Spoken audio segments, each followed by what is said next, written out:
Clark Griswold. You know, falling from a roof while installing Christmas lights or stepping on broken ornaments might be funny in a holiday movie, but in real life, mistakes like this happen and result in more than 12,000 emergency room visits every year during the holidays. And obviously, you don't want to take time from your celebrations to go to the ER. So this morning, we have Dr. Brett Daniel from Swedish Medical Center to offer ways to keep your family safe this holiday season. Good morning to you. Good morning.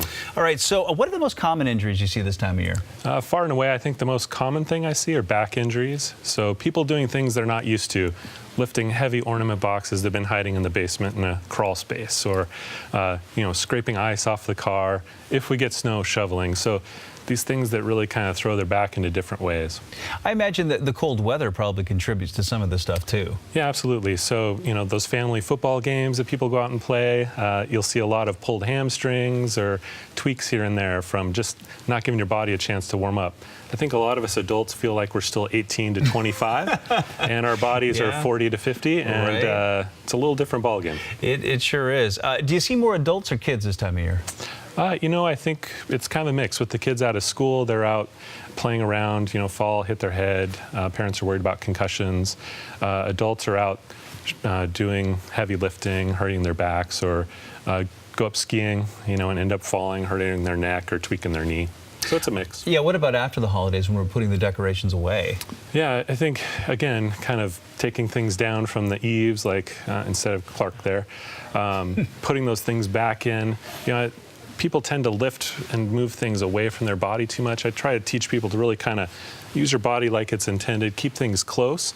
It's lifting when you're far out like this where you really tweak your back a lot. Yeah, I could see that. If we are injured, or if our kids have suffered an injury, well, what's a good indication that we really do need to get some medical help? Yeah, there's a couple things. So with the head injuries or falls like that, if anyone's still having symptoms of like dizziness, headaches, or just not able to kind of think correctly, usually worth getting checked out just to see what's going on. For the back injury stuff, if it's kind of muscle pulls tight, usually, rest, ice, compress it, maybe lay on a hard surface, give it a couple days, keep moving. But then if it's not getting better, can come see us and we can help you. And certainly if you have like numbness or weakness in your legs, we'd want to see you right away. If somebody's up at the mountains and they spend a little bit too much time outside, or you get into a really great snowball fight and your hands get very, very cold, what are some signs of frostbite, and what are the best ways to deal with that? Yeah, frostbite and hypothermia. So just, we're not used to kind of being that cold, but when you go up to the mountains, that cold wet gets into your body. You'll see kind of your fingertips turn whitish initially when that blood flow gets clamped down. Then they start to get a little bluish and you start to lose feeling in them. That's a concern. Like feeling them cold, that's good. They go numb. That's when I start to get a little more concerned. Other things, you just start to not think clearly, start to be a little foggy. And those are kind of the major things I'd watch for. And what about dealing with frostbite if you do have it?